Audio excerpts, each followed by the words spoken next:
Good morning students, कैसे हैं आप सब। उम्मीद करती हूँ आप लोग अच्छे होंगे। जबकि वर्कशीट नंबर 51 आई है, इसे अच्छे से लेबल कर लीजिए। पठन अभियान में आज आपकी मैथ्स की वर्कशीट है, लिख लीजिए। इंग्लिश मीडियम की मैंने अपलोड कर दी है, ये हिंदी मीडियम की है। अगर आप हिंदी मीडियम के तो आप इसे करेंगे, अदरवाइज आप इंग्लिश मीडियम की देख लेंगे। ये क्लास 6, 7, 8 सबके लिए है। यहाँ पे अपनी डेट डालिए, अपना नाम, अपने टीचर का नाम लिख लीजिए। चलिए पढ़ना शुरू करते हैं। देखते हैं आज इसमें हम क्या पढ़ेंगे। मोहनलाल ने अपने खेत को 9 बराबर भागों में बांटा है। ठीक है, वह 9 बराबर भागों में से एक भाग पर संतरे उगाता है। जैसा कि आप यहाँ देख पा रहे हैं कि ये मोहनलाल का खेत है। उन्होंने क्या काम करा, इस खेत को 9 बराबर भागों में बांट दिया, जिसमें से एक भाग पर उन्होंने संतरे उगाए। ठीक है, एक भिन्न पूरे के एक हिस्से को दर्शाता है। यानी कि जब हम कोई चीज भिन्न में करते हैं, फ्रैक्शन में करते हैं, तो हम पिछली वर्कशीट में पढ़ चुके हैं कि वो पूरे हिस्से को दर्शाता है ना। उदाहरण के लिए अब हम कह सकते हैं 1/9। क्यों? क्योंकि पूरा क्षेत्रफल 9 भागों में बांटा गया, जिसमें से एक भाग पर हम खेती कर रहे हैं संतरों की।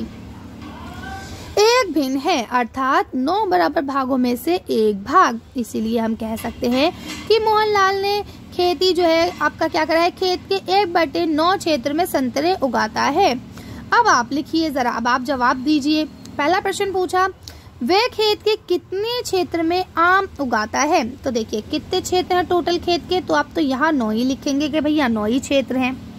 ठीक है, अब आम कितने पे उगाता है, 1 और 1 2, तो बस यहाँ आपको 2 लिख देना है।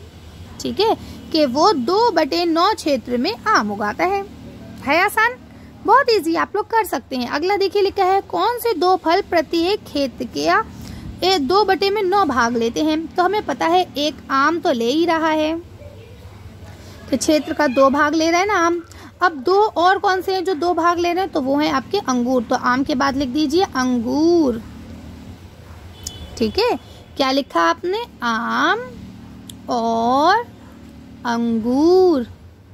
ठीक है, 2 ही ऐसे हैं जो 2 भाग ले रहे हैं, बाकी सब देखिए केले 3 भाग पे छाए हुए हैं, नाशपाती, ये जो नाशपाती है बाबू गोशा, ये 1 भाग पे है, और संतरा भी 1 भाग पर है। ठीक है, तो 2 भाग पे क्या है आपका, आम और अंगूर।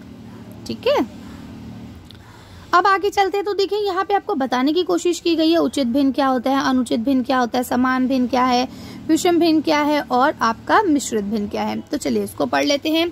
सबसे पहले उन्होंने बताया उचित भिन्न। तो कहते हैं वे भिन्न जिनका अंश कहते हैं ऊपर वाला हिस्सा, ये ठीक है, हर यानी निचले हिस्से से छोटा होता है, उसे हम क्या कहते हैं, उचित भिन्न कहते हैं। जैसे यहाँ देखिए 2/5, तो ये अंश हो गया है ना, ये हर हो गया। तो देखिए अंश जो है वो हर से छोटा है ना, हर बड़ा हुआ। तो इस तरह से अगर कोई है कि ऊपर की डिजिट छोटी हो, नीचे की बड़ी हो, तो इसे हम क्या कहते हैं, उचित भिन्न कहते हैं। अगला लिखा है अनुचित भिन्न। सेम इसका अपोजिट होता है कि वह भिन्न जिसका अंश हर से बड़ा हो। अब देखिए यहाँ नीचे की डिजिट बड़ी थी, यहाँ ऊपर की डिजिट बड़ी है। ठीक है, बस इतना सा फर्क है। उचित में क्या होगा, नीचे की डिजिट बड़ी होगी, और अनुचित में क्या होगा, ऊपर की डिजिट बड़ी होगी।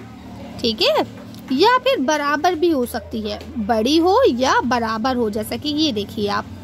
ठीक है, अब देखिए यहाँ आता है मिश्रित भिन्न।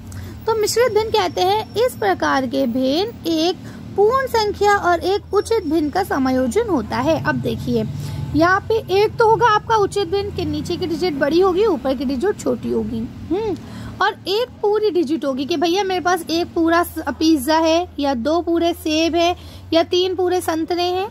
ठीक है, और चौथे संतरे में से 7 हिस्से करे गए, जिसमें से मुझे 5 दिए गए, या मेरे पास 5 पिज्जा पूरे थे और छठे पिज्जा में से 5 हिस्से करे गए, जिसमें से 1 मुझे दिया गया। आई बात समझ में? तो इसे हम कहते हैं मिश्रित भिन्न। ठीक, आगे लिखा है समान भिन्न। तो लिखते हैं जिन 2 या 2 से अधिक भिन्नों में हर समान हो, क्या हो, हर समान हो, उसे हम उचित भिन्न या समान भिन्न कहते हैं। जैसा कि आप यहाँ देख पा रहे हैं, यहाँ सबके हर जो है वो समान है ना। विषम भिन्न में क्या होता है, जिन 2 या 2 से अधिक भिन्नों में हर भी भिन्न हो, ठीक है, उसे हम लोग विषम भिन्न कहते हैं। जैसे कि यहाँ देखिए, यहाँ हर क्या उपयुक्त भिन्नों में से सभी के हर अलग अलग है, 3, 5, 7 और 11। ठीक है, आई बात समझ में? उचित किसे कहते हैं, अनुचित किसे कहते हैं, समान, मिश्रित, भिन्न, सब किसे कहते हैं, समझ में आ गया ना।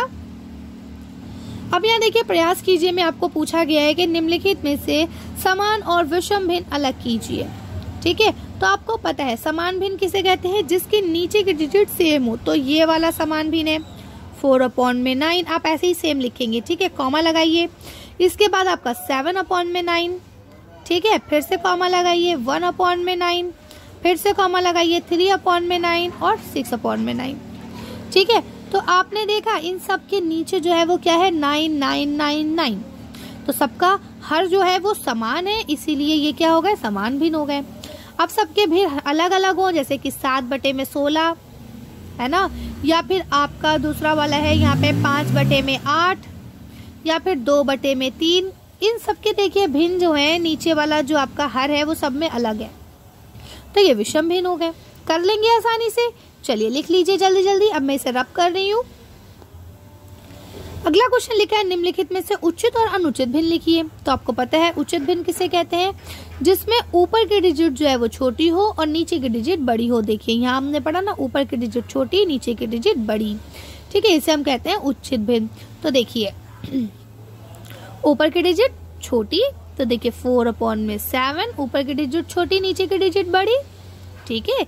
11/12, ऊपर की डिजिट छोटी, नीचे की डिजिट बड़ी, ठीक है। इसके बाद आपका 8/9 और 5/16, ठीक है। इन सब में ऊपर की डिजिट छोटी है और नीचे की डिजिट बड़ी है, ठीक है। और लास्ट में अगर आप देखें तो ये 15/9, तो देखिए इसमें ऊपर की डिजिट बड़ी हो गई है ना।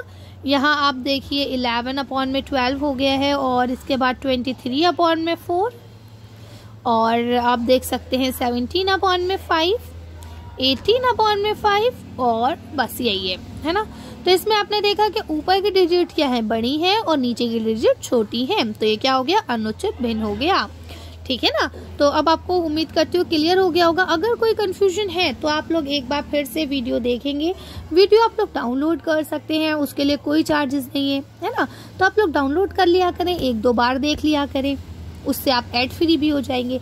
चलिए तो आप लोग इसे कर लीजिएगा, और अगर कोई कंफ्यूजन हो, कोई क्वेरी हो, तो आप लोग मुझे मैसेज कर सकते हैं, कमेंट कर सकते हैं। बाकी आज की वीडियो को हम लोग यही खत्म करते हैं। आज की वीडियो में बस इतना ही। अगर आपको वीडियो पसंद आई हो तो लाइक और शेयर करें। अगर अभी तक आपने मेरे चैनल को सब्सक्राइब नहीं किया तो प्लीज़ मेरे चैनल को सब्सक्राइब करें। Thank you for watching.